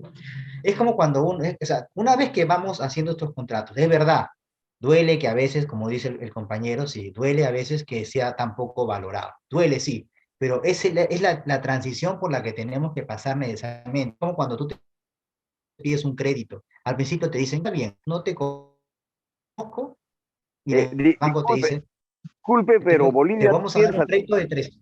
Y Bolivia, sí, y Bolivia es más pobre que Perú, ¿se dan cuenta? Bolivia es más pobre que Perú. no, Entonces, ¿qué no, no es. sucede? Ahorita ya empezó su desarrollo, ha renegociado, ha triplicado la remuneración mínima vital, ha triplicado el PBI, ha empezado ha reactivado su agricultura, tiene 2 plantas de fertilizantes, ha reactivado su tecnología, su industrialización, y el Perú sigue rezagado. De eso se ha dado cuenta estos gente que odia el subdesarrollo y quiere salir adelante, ¿no? O sea, como usted lo llama, ¿no? Gente que odia y por eso se están reaccionando y los llama comunistas también. Claramente se ve el odio. Perú podría duplicar su PBI, usted dice, bajo la lógica, es que ha triplicado su PBI. Perú puede, escucha, sí, Gente solamente, ya no Perú quiere, puede duplicar su PBI. el cuco de la izquierda y la derecha solamente es para ciertos sectores, pero la gente ya no cree en izquierda ni derecha. La gente lo que está buscando es su reivindicación, que se cumpla lo que manda la Constitución. Eso es lo que Bueno, está yo lo buscando. dije en la primera clase, ¿Ya? yo dejé en claro que el católico no es ni de derecha ni de izquierda, el católico es de la DCI, el católico es de la DCI. Y por lo tanto no se Yo, encuadra dentro de lo que se podría llamar derecha o izquierda, ¿no? yo tengo 5 años enseñando parte de lo que es la doctrina social de la Iglesia Y bueno, y dictando cátedras sobre lo que es la economía social de mercado. Por eso es que le entiendo un poco y la puedo contrastar con la realidad, ¿no? la economía Porque, social del porque mercado nace con los ordoliberales de Alemania, soy, ¿no? soy economista Adenauer, también, soy economista y conozco toda esa historia sí. y doy cátedras sobre ese tema. De repente usted no es economista, de repente por eso que no entiende, ¿no? Pero estos Pero términos que no le sé qué estoy es lo hablando, que no entiendo. Nosotros aquí hablamos de principios. sí, sí, por A eso ver, es que como le decía en las primeras clases, ¿no? La iglesia, no yo, ¿no? La iglesia no te va a decir cuáles son las soluciones técnicas, eso le corresponde pues a los técnicos, a los economistas, ingenieros, contadores, etcétera, ¿no? La iglesia lo que te enseña son principios, para que con esos principios luego los expertos puedan concretizar, ¿no? Puedan concretizar. Ahora, tampoco es que la economía social de mercado sea la Coca-Cola del desierto, o sea, en Alemania funcionó y funcionó muy bien, en Italia no tanto, casi no. Pero, ¿por qué? Porque las idiosincrasias son distintas, ¿no? Han surgido, por ejemplo, en Brasil las Mariápolis, ¿no? Con los focolares crearon un modelo económico llamado la economía de la comunión para la libertad, que tiene también su propia lógica, su propio esquema de repartición de las ganancias, que me parece a mí muy saludable, pero que no necesariamente significa que esto puede aplicarse a todos lados. Entonces, lo que aquí estamos haciendo son principios. Luego ya el economista, como usted dice que es economista, sabrá concretizar cosas, ¿no? Los profesores sabremos concretizar cosas. Los ingenieros, su tal, los administradores, su tal, los contadores, su tal. Pero en fin, lo que quiero decir es que el Perú puede duplicar su PBI y sin embargo sigue siendo más pobre que Brasil, ¿no? O sea, no va por ahí la lógica de quién duplica o quién triplica. O sea, además es lamentable lo que está pasando en Bolivia, ¿no? Ayer me enteré de que, ¿cómo se llama la que fue electa presidenta por un tiempo por sucesión constitucional? Um, ¿Cómo se llama? Núñez, no recuerdo. Ah, ya, segundo intento de suicidio que ha tenido en la cárcel, ¿no? Áñez, Yanile Áñez, Ah, Yamilé está, Áñez, Núñez. claro, Sí, claro. sí, es una pena lo que le están haciendo a esta mujer, pero bueno, eso ya es una cuestión más política que económica. Pero Bueno, bueno, esa es la consecuencia, pues, cuando abusan, pues, del poder de la, y realmente, pues, que no abusó de sin, ningún poder, simplemente claro, no, cayó Evo claro, y por sucesión constitucional le tocaba a ella. Ella estuvo y hizo lo correcto, convocó elecciones. Es una cristiana evangélica, convocó bueno, pero elecciones. el pueblo es el que decide, pues, ¿no? En la democracia. Sí, como Pilato, ¿no? Que le puso al pueblo la edición de la vida de Jesús. O sea, tampoco es así. Exacto, exacto, Tampoco es exacto, así, ¿no? exacto. Bien, No, no es tengo que así, avanzar, pero mi así estimado. así es como se ha dado en Bolivia, ¿no? No es así, pero así es como se ha dado en Bolivia. Así es como lo han hecho los políticos, democracia le han puesto. Ese es como le denominan a este sistema. Sí, bueno, es digamos que hasta ahora es el modelo que medianamente funciona. Todavía no hemos inventado una nueva forma de gobierno. Seguramente con el tiempo lo haremos. Un tiempo estuvo la monarquía, hoy está la democracia. No sabemos qué pasará después, ¿verdad? Tengo que avanzar. Muchas gracias por su participación. También estoy leyendo lo que comenta en el chat. Por ahí nuestro amigo Alberto Castillo dice, los contratos ley son en el marco jurídico que tenemos. Parece que el señor está equivocado, Sedapal es monopólica y es del Estado, Bolivia subsidia, señor, pero desconoce del marco jurídico legal. Enriquecedora y constructiva disertación y tertulia, dice Humberto. Muy bien, Alberto, la democracia es imperfecta, pero es la mejor que funciona. Sí, yo también pienso, yo una vez di una conferencia sobre las patologías de la democracia, en el pensamiento de Ratzinger, y efectivamente esta democracia hoy, tal y como está, se está tornando cada vez más inviable. ¿Por qué? Porque las fallas que tiene o patologías de origen y su desarrollo están logrando que pasen las cosas que están pasando hoy día. Pero bueno, eso ameritará en otro momento. Eso cuando hablo de política, desarrollo ese tema. Entonces hay que tener cuidado, nosotros no somos ni de izquierda ni de derecha, lo que acá proponemos es lo que la iglesia nos ha enseñado y lo que la iglesia enseña, ¿no? De alguna manera lo saca de la revelación cristiana tanto como de la razón natural. Hay un profesor de economía llamado Dante Urbina, a quien yo escucho mucho porque él es economista, y él tiene un libro que se llama Economía para herejes, que he tenido la oportunidad de leer, yo a veces converso con él, hago preguntas en temas económicos, y la otra vez llegamos a una conclusión, recuerdo bien que yo le preguntaba, así tal y como están, porque él propone diferentes modelos económicos, y el Perú es muy particular, ¿no? Jamás podríamos compararlo con Bolivia, pero es demasiado particular, o sea, el Perú tiene demasiadas idiosincrasias. O sea, no es lo mismo el peruano de Puno que el peruano chimbotano. Entonces yo le decía, si eso es así, entonces no deberíamos estar imponiendo un único modelo económico, porque a lo mejor un modelo funciona mejor para los chimbotanos, por su personalidad, por su forma de ser, pero que no necesariamente podría funcionar con un puneño, por ejemplo, o con un loretano, porque nuestras idiosincrasias son bien diversas. Entonces, el Perú tiene que comenzar a pensar de que no, y felizmente la Constitución lo dice, o sea, en la Constitución se menciona la pluralidad de modelos económicos. El tema es que luego no propone más que la economía social de mercado, nada más. Que es buena, sí, que funciona, sí, pero que no necesariamente podría funcionar siempre en todos lados, porque esa economía se fundamenta tanto en el principio de subsidiariedad como en el principio de solidaridad. Bueno, más recientemente en la Caritas in Veritate, seguramente usted la habrá leído, ¿no? La propuesta de Stefano Samani, que sabemos que es el que ayudó con la redacción a Ratzinger, propone la economía del don, ¿no? O la economía de la gratuidad, en la que ya se sale la lógica del simple mercado, ya pues obviamente no tendría toda su razón de ser, que también en el mercado tiene que aplicarse una lógica de la gratuidad, porque si no mucha gente terminaría excluida del sistema y nosotros no podemos permitir eso. Pero como me enseñaron a mí siempre, ¿no? La mejor protesta, ¿sabes cómo se llama? Trabaja. Esa es la mejor manera de protestar. Trabaja, sale adelante, sí se puede, ¿no? Yo le voy a contar una historia que me contó mi párroco Florencio para que ustedes quizás les pueda servir con este ejemplo de lo que intento de decir, ¿no? Me acuerdo que hace unos años el padre Florencio y todo el obispado del Callao se fueron a Tierra Santa, pero antes de ir a Tierra Santa fue toda una peregrinación de todo el obispado del Callao. Se fueron a Tierra Santa y curiosamente antes pasaron por Italia, ¿no? Estuvieron en Roma. Y mi párroco, que sus amigos antiguos, ustedes saben que mi párroco, Florencio Salazar, que todavía está vivo, es el único sacerdote peruano que estuvo presente en el Concilio Vaticano II, ¿no? Él fue como el secretario de su obispo, y mi párroco es una reliquia andante, ¿no? Aquí en el Perú ya no queda ningún sacerdote, sí, el padre Florencio, sí, Alberto, él es el único sacerdote peruano vivo que participó del Concilio Vaticano II. Y en esa época él era jovencito, ¿no? Y conoció amigos alemanes, italianos, españoles, que ya en ese tiempo eran progresistas, ¿no? Y que querían hacer la revolución dentro de la iglesia, ¿no? Y a él le decían, pues los de su promoción le decían pachalitos, pero no sé, pero no contar una infidencia, ¿no? Le decían así de cariño, pachalito, le decían. Pachalito, es el momento de la revolución al interior de la iglesia, ¿no? Que hay que estar con los de izquierda, que esto, que el otro. Y Florencio, siendo joven, también ávido a veces de las novedades, ¿no? Dice, su corazón le decía que no, que él tenía que, aunque no entendiera en el momento, seguir aceptando, ¿no?, la santa tradición. La cosa es que, ¿a dónde voy con todo esto? Cuando recientemente pues fueron a Italia, dice que él estaba pues, ¿no?, con sus hermanos sacerdotes, ¿no?, caminando, ¿ya? Y de pronto alguien le grita,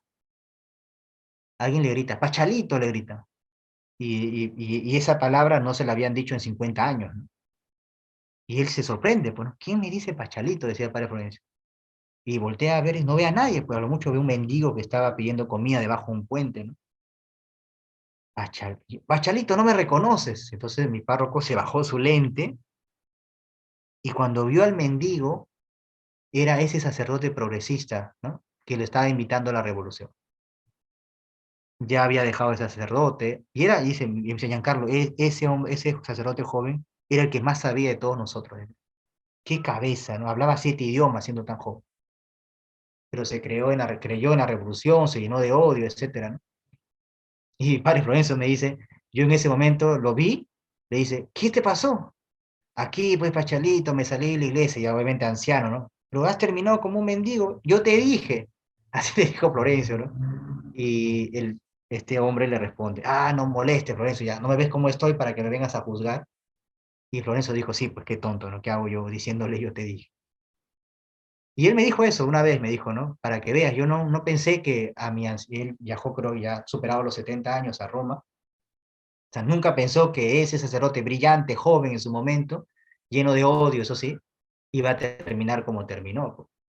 No recuerdo el contexto en que me lo contó ya, pero yo recuerdo que sí me quedó muy, muy dentro de mí, ¿no?, cuando me lo contó, porque siempre conversaba yo mucho con el padre Florencio, yo he procurado aprender siempre de él, es bueno siempre aprender de aquellos ancianos sabios, ¿no?, como él, como Florencio. Y por eso yo digo, ¿no? O sea, la mejor revolución es trabajar. Si quieres hacer una verdadera revolución en el Perú, trabaja. No pidan reformas, ¿no? Yo me acuerdo que cuando fui en el año 2011 al CADE universitario, a mí me tocó ir al CADE universitario representando a mi universidad. El lema, justo, ¿cómo es la vida, no? Justo el lema del CADE 2011, lo pueden googlear, el lema del CADE 2011 se llamaba Yo soy el cambio que quiero ver. Y esa frase a mí me sirvió muchísimo cuando me eligieron a dar el discurso de mi promoción, ¿no? Cuando me gradué en la universidad, me eligieron a mí para yo dar el discurso que representaba a todos los alumnos. Y yo ese día dije, ¿no? Como profesor dije, no esperemos reformas, ¿no? Las reformas somos nosotros. Y esa es la mentalidad que nosotros tenemos que tener. No hay que comprarnos el discurso de odio, de que no somos representados, que todos nos minimizan. Eso es mentira. Eso es mentira. Aquí el que trabaja sale adelante. Muy probablemente sea cierto de que muchos no vamos a lograr alcanzar tener el dinero que todos quisiéramos tener en nuestra vida, porque quizás nuestros padres no lo consiguieron, pero estoy seguro que con todo lo que nosotros hemos avanzado, muy probablemente nuestros hijos sí van a estar mejor, y nuestros hijos no van a empezar en el peldaño 2, ellos probablemente empiecen en el peldaño 4, y los hijos de mi hijo empezarán en el peldaño 6, y muy probablemente mi bisnieto ya sea rico, pero eso va a depender no de que simplemente se le haya dado una buena base, también va a depender de su libertad, de la libertad. Porque con la misma libertad con la que uno se hace santo, otro se condena, ¿no? Es decir, con la misma libertad con la que unos en el colegio estudiábamos, íbamos a la universidad y estudiábamos, otros se tiraban la pera, pues. Ahí están las consecuencias también, ¿no? Luis dice lo siguiente. Una consulta. ¿Es verdad que el padre Gutiérrez también estuvo en el Concilio Vaticano II y se salió del concilio porque no se habló del tema de la pobreza? ¿Qué opina usted de la teología de la liberación?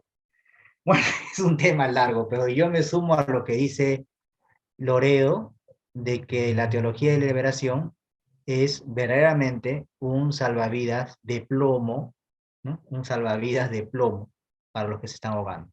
No sé si con la metáfora se entiende lo que intento decir. Pero lamentablemente no me puedo detener a desarrollar eso. Quiero mostrarles algo, ya porque se nos está acabando el tiempo. Aquí también en la Caritas in Veritate se habla sobre los límites del rol subsidiario del Estado, por si acaso, ¿no? Dice el Estado que quiere proveer a todo, que absorbe todo en sí, ¿no? En sí mismo, ¿no? Se convierte en definitiva en una instancia burocrática que no puede asegurar lo más esencial, que el hombre afligido, cualquier ser humano necesita, una entrañable atención personal. Lo que hace falta, claro, porque el socialismo piensa siempre en colectivo, ¿no? Por eso siempre dicen pueblo, pueblo, pueblo, pueblo. ¿Y quién es el pueblo? ¿No? Eso se despersonaliza al ser humano. José Castillo dice, ya no existe la Guerra Fría, ya no hay comunismo, el enemigo es el subdesarrollo, es la deflactación. Sí, yo también coincido que nuestro enemigo es el subdesarrollo, pero no puedo ser ingenuo y decir que el comunismo no existe. Bueno, el comunismo en realidad nunca existió, ¿no? Porque el comunismo como les digo, ese paraíso terrenal que Marx soñaba. Marx, ¿no? Un tipo que hizo, sus hijos se murieron de hambre, ¿no? Era mantenido por su mujer, era mantenido también por Engels, ¿no? En fin. La subsidiariedad nos protege tanto de las intenciones monopólicas del capitalismo como también del asistencialismo socialista, ¿no? Eso hay que dejarlo en claro. Dice, no obstante, con el paso del tiempo fueron surgiendo regímenes socialistas, gobiernos de izquierda, que impusieron sistemas políticos colectivistas que sacrificaron las iniciativas libres y justas de las diferentes instituciones intermedias. Así entonces, dichos gobiernos sofocaron e incluso absorbieron las libres iniciativas de las instituciones intermedias, al punto de que se adueñaron de los medios de producción, o sea, de las fábricas, que las sociedades intermedias podían realizar por sí mismas, se las quitaron. Se adueñaron de los medios de comunicación, se adueñaron de la educación y la salud. En síntesis, se adueñaron de las libertades, pues, de las instituciones intermedias y de la práctica en concreto. Su rol no era adueñarse de los medios de producción, su rol era ser árbitros para que estos funcionen bien. Ahí tenemos varios, a Fidel Castro, pero bueno, Fidel Castro ya murió, ¿no? Ahora está Díaz-Canel, ahí está Lula. Yo no puedo creer que Lula haya vuelto a ser elegido. Realmente, si pensamos que la sociedad peruana había enfermado, hay que mirar a Brasil. Hugo Chávez, bueno, ahora está Maduro, no está Correa, ¿no? Que cuando, en fin, Correa es un tipo que ni bien se dio cuenta que su mano derecha lo traicionó, huyó, ¿no? Se fue huyendo. Luego está, bueno, Cristina Fernández de Kirchner, que acaba de ser condenada a 6 años por ladrona, ¿no? Todos son regímenes de izquierda. Luego está Manuel López Obrador, de quien se dice que es el gobierno ya. Dice que Manuel López Obrador, bueno, yo no he investigado de cerca lo que está pasando en México, pero todos los opositores, o la gran mayoría, desaparecen. Periodistas, políticos. Parece ser que le hace la competencia a Plutarco Elías Callen, ¿no? Que era el que lideró la guerra contra los cristeros, ¿no? Luego tenemos al insano de Daniel Ortega, que arresta a los obispos, que le ha quitado, ¿no? Vestimentas a los obispos. Realmente este tipo, ¿no? Es de lo peor, ¿no? Y yo me refiero a que esta gente, ¿cuál es la diferencia de estos gobernantes de izquierda con los de derecha? Que los de derecha pueden ser ladrones, ¿no? Y eso quién lo va a negar, ¿no? Bueno, de Alan no puedo decir nada porque nunca se probó, pero de Toledo se ha probado. Lo de Ollanta, bueno, Ollanta es caviar. Bueno, yo diría, a Alan era, bueno, el segundo Alan es de derecha, ¿quién lo va a negar, no? Una derecha popular, pero de derecha. Toledo. Toledo es caviar, pues. Toledo sí se ha probado que ha robado. Entonces, los gobiernos de derecha no se puede negar que roban, ¿no? Que pueden robar y que roban, de hecho. Algunos roban tan bien que lamentablemente no lo descubrimos. Pero la diferencia con estos sujetos que tienen en pantalla es que no solo roban, sino que utilizan a los pobres para robar y encima los oprimen, ¿no? La derecha es más fácil de controlar o de juzgar. ¿Por qué? Porque no es totalitaria la derecha. Salvo Pinochet, ¿no? Pinochet. Pero la derecha no es totalizante, o sea, no tiende a la totalidad porque la derecha normalmente se funda en el principio de libertad. Pedro Castillo, $20.000. Bueno, entonces se dan cuenta, es la distinción. Por eso yo siempre me hacía la pregunta, o sea, ¿por qué las agendas globalistas están utilizando a los gobiernos de izquierda si es que ellos son capitalistas, ¿no? Las agendas globalistas. Y es porque estos sujetos son totalitarios, pues. Y por eso les gusta. Si quieren imponer el pensamiento único, te van a meter un gobierno socialista, porque ellos sí son dictadores, totalitarios. La derecha puede ser ladrona, ¿no? Pero nunca te totaliza, ¿no? Eso, no, eso es la diferencia. No digo que uno sea mejor que otro. Ahorita yo no quiero hacer una escala valorativa, sino quiero que haya una distinción. Por eso es que cuando gobierna alguien de derecha es más fácil dar pelea. O sea, el mal menor, en este caso, significaría el mal que es más fácil de vencer. O sea, no podemos, ¿quién va a negar de los que está aquí que sería más fácil vencer a un gobierno de derecha que de izquierda? Cuando alguien de izquierda se trepa al poder, no lo sacas. Es difícil. Al de derecha sí, ¿por qué? Porque hasta de derecha renuncia a veces. Pensé que la Doctrina Social pensé que la Doctrina Social de la Iglesia no tenía derecho a izquierda. Escucho una inclinación a la derecha en su discurso. No, no, no, no. Yo de derecha no tengo nada. Es lo que le pasaba a Ratzinger, ¿no? A Ratzinger le tildaban de izquierda o de derecha. Y no es así. ¿Yo qué voy a identificar con la derecha? La derecha tiene su propia falla, solamente que, por ejemplo, si entráramos a hablar de economía, ahí me peleo con la derecha, por ejemplo. Pero aquí estamos hablando de estos principios que tienen que ver más con el ordenamiento social. No, no, o sea, yo de derecha no soy nada, así que no pienso mucho menos de izquierda, ¿no? Además Ratzinger decía, ¿no? Que a la verdad se llega de frente. A la verdad se llega de frente. O como decía una amiga mía, ¿no? Yo no soy ni de izquierda ni de derecha, yo soy de Cristo. También me parece muy bien, ¿no? Pero no, o sea, se está formando una nueva derecha, sí, es verdad, ¿no? Ha surgido algo que yo suelo llamar la escuela sudamericana, ¿no? Han surgido politólogos, filósofos, científicos, hispanistas, un colectivo de sudamericanos muy inteligentes que están sacando a flote las agendas globalistas y se está formando esta nueva derecha que a mí me parece interesante solo de modo parcial. Humberto pregunta, ¿en el Perú existe el libre mercado? Sí, claro, existe el libre mercado, obvio que existe el libre mercado, ¿no? No, no, no es una economía planificada, digamos, dirigida por el Estado. O libre competencia. Bueno, es que son términos equivalentes, ¿no? Sí hay libre, el peruano es muy ingenioso, ¿ah? Dice, un modelo a tener en cuenta. El caso peruano, ¿qué hora es? Uy, qué un minuto. Un modelo a tener en cuenta. El caso peruano puede servir de referencia, aunque no perfecta, ¿ah? De una aplicación correcta del principio de subsidiariedad a un ordenamiento jurídico nacional. Al menos en materia económica, en ese sentido, analicemos 4 artículos de la Constitución. El compañero mencionaba sobre el 60, pero en realidad hay que retrotraernos al 58, 59, 60 y 61. Economía social de mercado, artículo 58. Artículo 59, el rol económico del Estado. Luego, ya en el 60 se habla sobre ese pluralismo económico, donde, es decir, el Estado peruano, dice la Constitución, ocasionalmente sí podría ser empresa, dice, ¿no? El Estado podría ser empresa en el Perú, sí, si la situación lo amerita y si una ley expresa, o sea, ley del Congreso, lo acepta, para determinadas situaciones el Estado sí podría subsidiariamente asumir el rol de empresario, solo cuando allí sea necesario, es decir, cuando los que se encargan de la distribución de algunos bienes que son necesarios para la vida no se están distribuyendo bien. Entonces el Estado dice, bueno, tienen que hacerlo bien, si no pueden yo les ayudo, pero si no lo van a seguir haciendo bien, entonces, y el Congreso lo aprueba, entonces el Estado podría, el Ejecutivo podría asumir, y eso es cierto, sí podría asumir. Y la Iglesia tampoco está en contra de eso, ¿no? El problema es que aquí en el Perú no funcionan las empresas estatales. Al menos históricamente no han funcionado. Tendría que aparecer alguna empresa estatal que sea realmente buena, ¿no? Por ejemplo, aquí en el Perú, los e-salud, ¿no? Son dirigidos por gente del Estado. Y realmente nadie va a pensar que son un buen servicio, ¿no? Sin embargo, hay un caso sui generis que está aquí en la Avenida Argentina. No sé si ustedes conocen ese seguro que está en la Avenida Argentina, el Barton.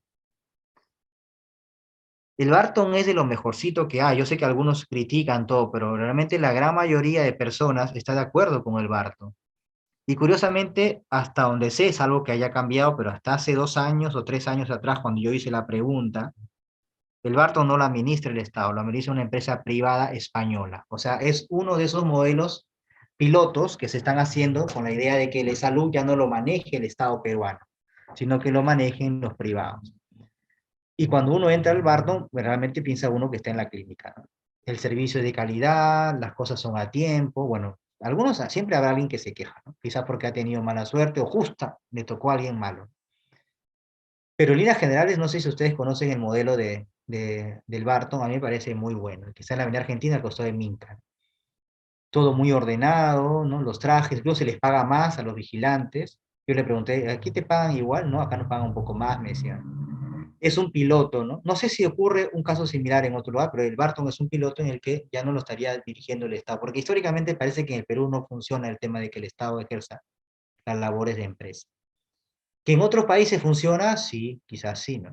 Quizás sí. Pero en el Perú históricamente como que no, ¿no? Pero eso no se descarta, como dice nuestra Constitución, de que excepcionalmente y bajo ley expresa, el Estado podría hacerlo.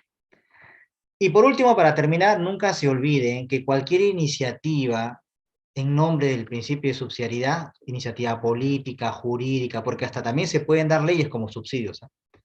Cualquier iniciativa privada o pública en nombre de la subsidiariedad, no solamente tiene que pasar por el filtro de, ¿va a brindar una ayuda? Sí, pero sin absorber, sí, perfecto. Pero ahí no queda todo.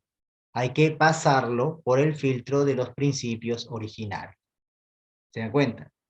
Ah, mira, esta ayuda que se va a brindar está muy interesante, ¿ah? Porque va a ayudar a capacitar a tales profesores, o va a ayudar a los agricultores, o va a ayudar al gremio de artesanos. Sí, pero hay un costo, ¿ah? ¿Cuál? De que se van a tener que coger 5 empresas. No, pues, ahí vas en contra de la dignidad de la persona, pues. Entonces, ¿a qué me refiero? De que nosotros tenemos una manera de pensar, ¿no? Que viene de la iglesia, que nos dice que el principio de sinceridad, cualquier iniciativa tiene que pasar por este filtro, que ayude sin absorber, y al mismo tiempo que no contradiga a ningún principio originario, o sea, que no ofenda a Dios, que no ofenda a Cristo, que no vaya en contra de la dignidad de la persona humana, ni mucho menos vaya en contra de el orden natural, en el orden natural. ¡Que viva Lula! Bueno, yo no diría eso, ¿no? Bien.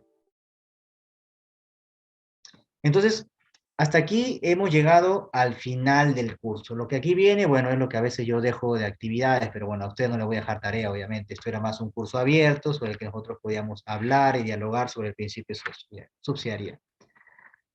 Entonces, hemos estudiado 3 principios, ¿no? Les voy a robar 5 minutos nada más y ya luego nos pasamos a retirar. Les he procurado comunicar, transmitir, etcétera, como quieran decirlo, 3 principios que la iglesia, no son los únicos, ¿eh? También está el principio de solidaridad, el principio de participación. Pero como el tiempo era corto, hemos estudiado 3 principios. El principio del bien común, el principio del destino universal de los bienes y el principio de subsidiariedad. ¿Se dan cuenta? Y estos 3 principios sirven como la base sobre la que nosotros, junto con la participación solidaria, es la base sobre la que nosotros podríamos comenzar a reconfigurar la sociedad conforme no solo a la fe cristiana, sino también conforme a la natural. Pero recuerden que debajo de esos principios generales como subsidiariedad, etcétera, está abajo ¿qué cosa? Los principios originarios. ¿Y qué está debajo? ¿No? El principio teológico, cristológico, antropológico y de orden natural. ¿Y qué está debajo de eso? La revelación cristiana y la razón natural. De modo que se forma una estructura sobre la cual nosotros razonamos o pensamos a la sociedad, ¿se dan cuenta? Tenemos la revelación cristiana, tenemos al mismo tiempo la razón natural. Y sobre esa base se establecen los principios originarios, teológico, cristológico, antropológico y el derecho natural. Y sobre esos originarios, ¿qué se colocan? El principio de subsidiariedad, el bien común, el destino universal de los bienes, etc. Y sobre esa base, ¿qué se coloca? Ahí se coloca matrimonio, familia, empresa, trabajo, economía, política, derecho. ¿Se dan cuenta? O sea, esto que hemos estudiado es solamente la base, ¿no? La base sobre lo que nosotros, sobre lo que la iglesia pretende enseñar. Y como ya dije, la iglesia no te va a enseñar un modelo. La iglesia no te va a decir, este partido es el mejor. Eso no te lo va a decir. La iglesia solo te va a enseñar principios. Principios para que tú tengas criterios con los que puedas discernir y comprender mejor y configurar mejor la realidad conforme a Dios. De eso se trata. ¿Se dan cuenta? Entonces, no sé si hasta aquí tienen alguna pregunta o algún comentario ya para despedirnos. Decir que yo soy de derecha es que no me han entendido todo lo que yo he intentado decir. Bien. Bueno, vivimos una época de confusiones y entonces hay que rezar mucho para que el Señor siempre nos dé la claridad de saber qué es lo que realmente Él quiere para todos nosotros, porque incluso nosotros como sudamericanos, hay que reconocerlo, estamos bien atrasados. Es decir, lo que estamos padeciendo, ¿no? Con este socialismo del siglo XXI aquí en Sudamérica, que se originó con el, ¿no? En Puebla, no, ahora en Puebla, pero en el Foro de Sao Paulo primero, esto ya se vivió en Europa. Europa ya pasó por lo que nosotros estamos pasando. Realmente, y esto va a pasar, ¿ah? De los socialismos de los países sudamericanos, esto va a pasar, o sea, realmente yo les digo de ahora, acuérdense de mí aquí a 10 años, acuérdense de mí. Este problema no es el que debemos dar batalla. No ahora, sí, pero no es el problema que vamos a enfrentar. El problema que vamos a enfrentar son los globalismos. Un problema sobre el que nosotros tenemos que dar batalla a futuro va a ser la Agenda 2030, que es una agenda totalmente anticristiana. No, pero es que se habla bien de la pobreza y se habla de esto. Sí, ya sé que se dice esas cosas, pero hay que saber leer entre líneas esa Agenda 2030 y no tenemos tiempo para estudiar.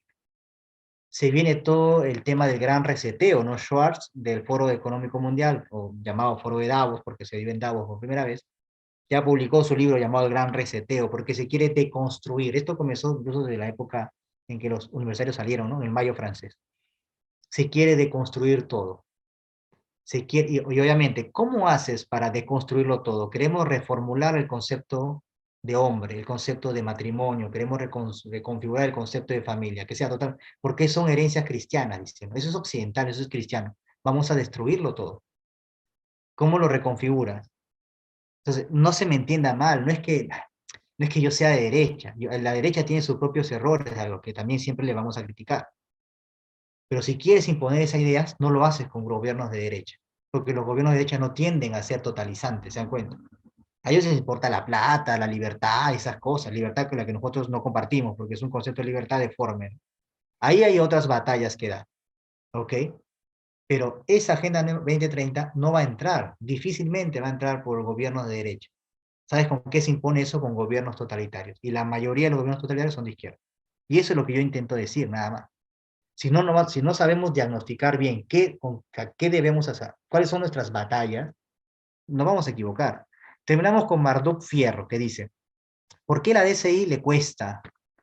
Ay, se subió, perdón.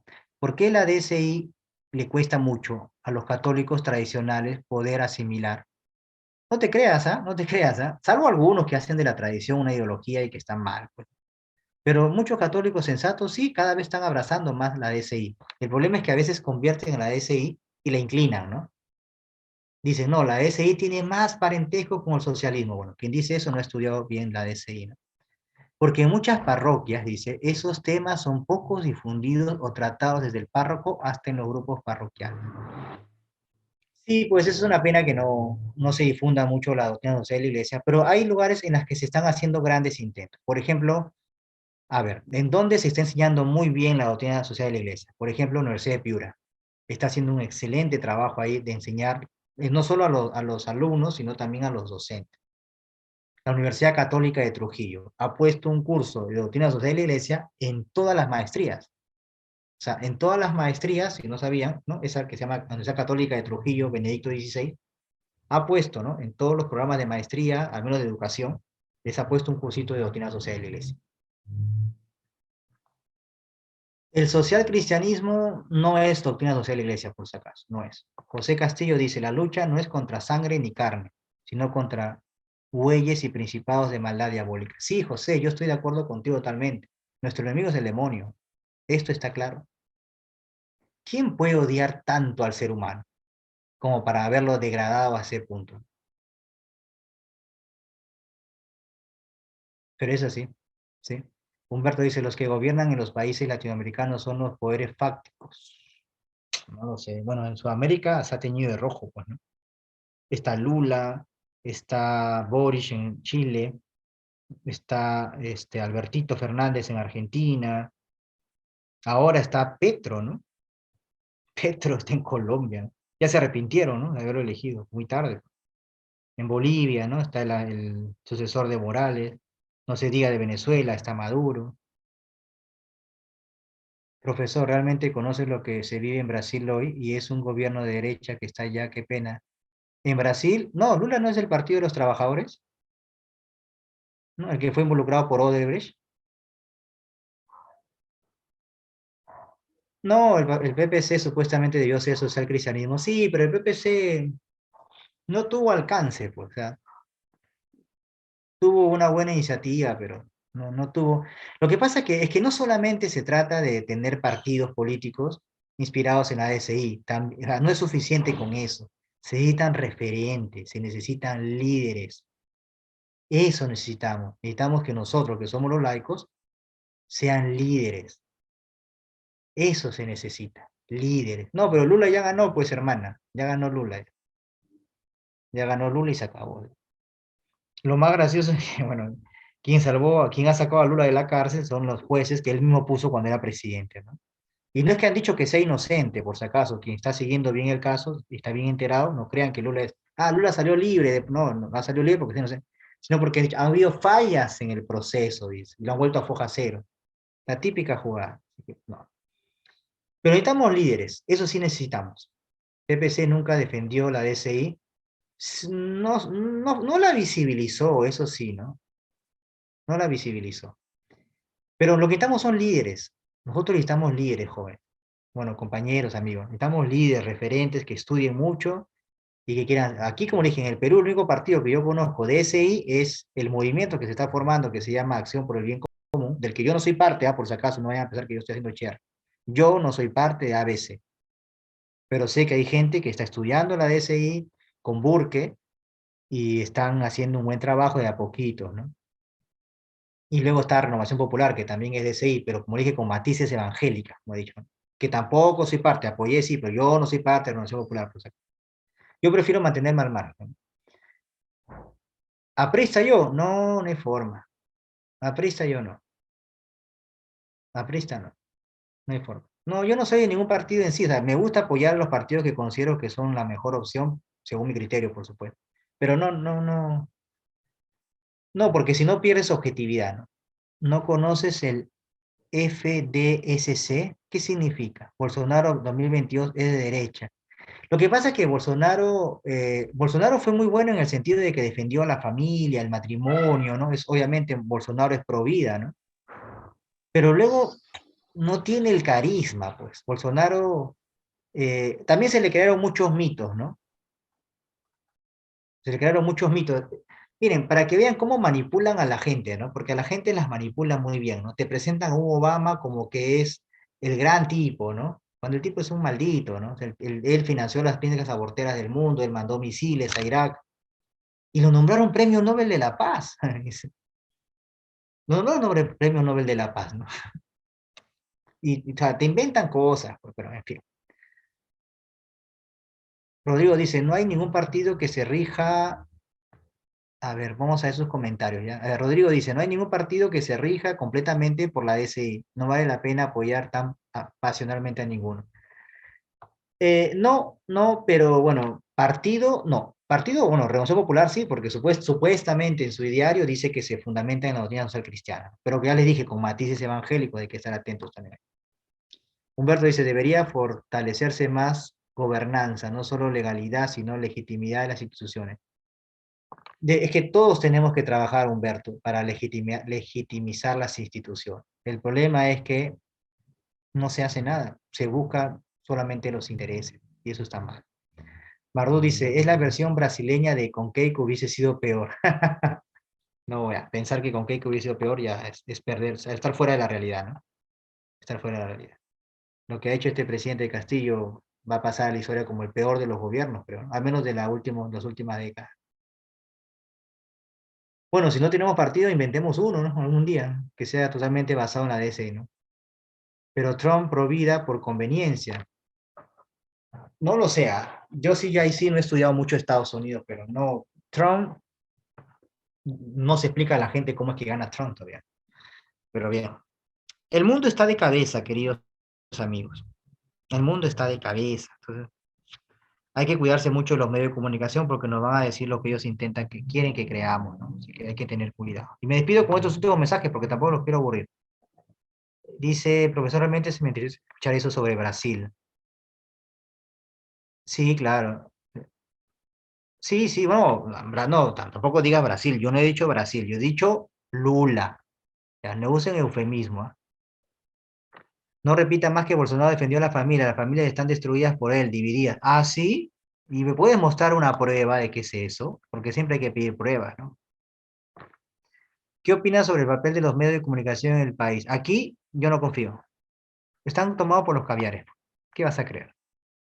Hizo desacato de toda la pandemia. La pandemia también es otro lío, ¿no?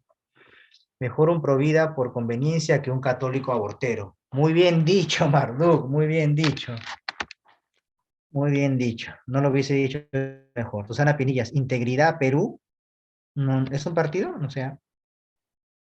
De Jorge Lazarte, Integridad. Ah, espérate, me suena, pero no sé, creo que no, cuidado, ¿ah? Creo que es caviar, no sé. Tengo dudas. Sí, claro, quiero que me des una prueba. Pues no, claro, si vas a hacer una prueba personal, ya eso pierde objetividad. Me tienes que decir que él publicó tal política de Estado que destruyó a la familia. No lo vas a encontrar. Pero bueno, hermana, ya, ok, no voy a entrar con usted en debate. No tiene sentido que usted y yo debatamos sobre estas cosas. Bueno, cada uno tiene su opinión y se respeta, ¿no? Si usted cree que Bolsonaro es contrario a la vida, al matrimonio, a la familia, bueno, se respeta. Muy bien, entonces, bueno, Susan, está por aquí para que nos salves. El curso que se ha ofrecido espero que haya servido al menos como base, ¿no? Para que ustedes puedan interesarse y conocer cada vez más la doctrina social de la Iglesia. Estudien mucho. Tienen una herramienta que es el compendio, que espero se lo hayan descargado. Para mí ha sido un placer haber estado estas 5 semanas con todos ustedes. Seguramente hasta una nueva oportunidad. Cuídense mucho y bueno, recen, ¿no? Recemos siempre unos por otros para que Perú, Dios nos ayude, ¿no? A sacar adelante los problemas que hay en el Perú. Como les digo, si vamos a rezar, la Conferencia Episcopal Peruana sacó un comunicado, nos está pidiendo a todos que recemos. Si vamos a rezar, creo que la primera intención que sea, por favor, que dejemos de odiar. Gracias, José, muchas gracias. Muchas gracias, Humberto. Sí, dejemos de odiar, queridos amigos, dejemos de odiar. Muchas gracias, Susana. Sí, esa es la idea. Hola, Recemos. Giancarlo, Sí. muchas gracias a ti por tu generosidad, por tu tiempo, por estas semanas, la verdad, por la paciencia que has tenido con nosotros, pues no para poder brindar también este tema que es tan importante y que muchos hermanos de la iglesia desconocen, ¿no? Así que esperemos que haya un segundo módulo. Y bueno, ya estamos coordinando. Mil gracias a ti, que Dios te bendiga. Gracias a todos los que nos han acompañado todas estas semanas. Así que Dios mediante vamos a hacerles llegar a los que han participado estas 5 semanas un diploma, lo que el OMP bueno, les va a entregar, ¿no? A cada uno a sus correos. Así que yo les he pasado el enlace para que registren su asistencia el día de hoy, lo voy a volver a compartir. Y bueno, hermanos, será hasta una nueva oportunidad. Que Dios los bendiga. Un fuerte abrazo. Chao, cuídense. Chao, chao. Bueno.